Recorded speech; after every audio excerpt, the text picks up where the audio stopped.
going to try to cut through this and cut it off here and notch it here so that the bottom chunk comes out and this rafter will, or sorry, not rafter, this floor joist will sit flush with the top of this beam. There's a pretty good chance I'm going to mess this up horribly. That's why I brought you along.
I can't believe it.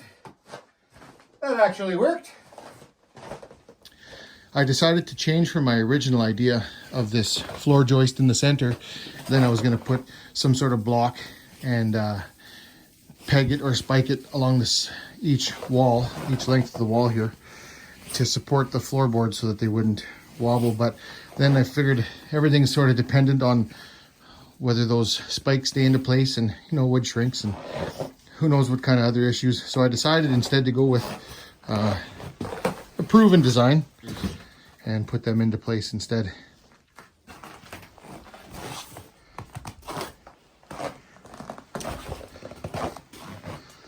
That should keep the floor solid.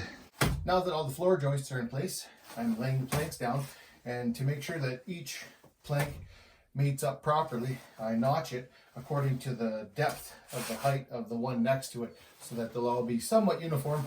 My planks aren't very square.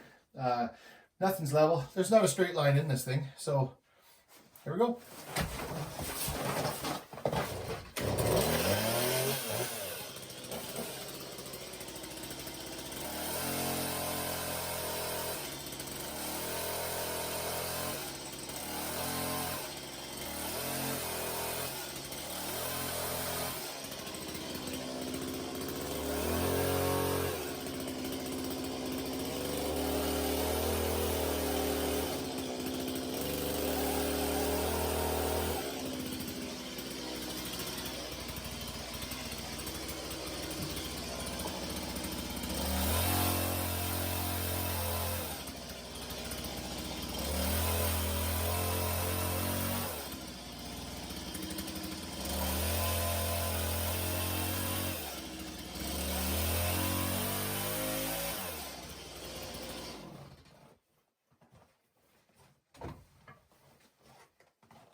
obviously. It's still a little high in the middle.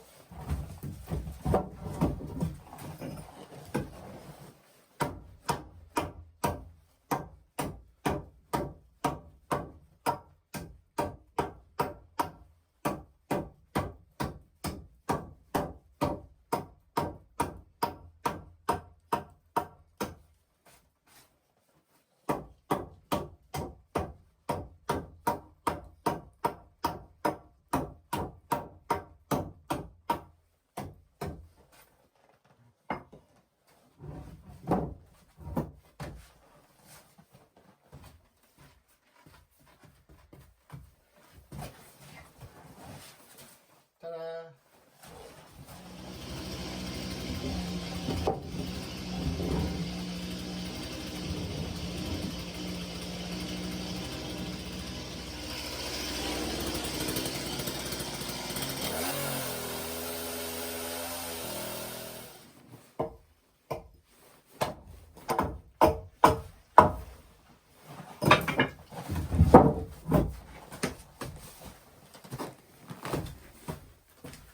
There.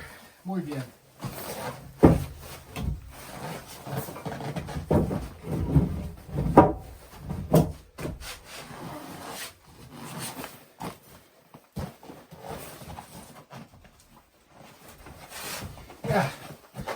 Yeah, that I will consider acceptable.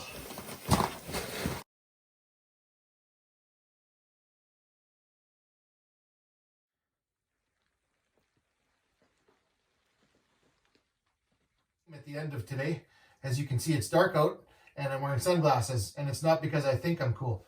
I know I'm cool. I actually just was playing a dangerous game where I was running out of daylight. It was a race. Will I run out of daylight? Will I run out of gas for the saws? Or will I run out of ambition?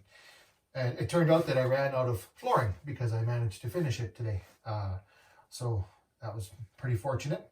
It kind of got me thinking, you know, I don't always make floors out of trees, but when I do, it's the bee's knees. Okay, that's all I got.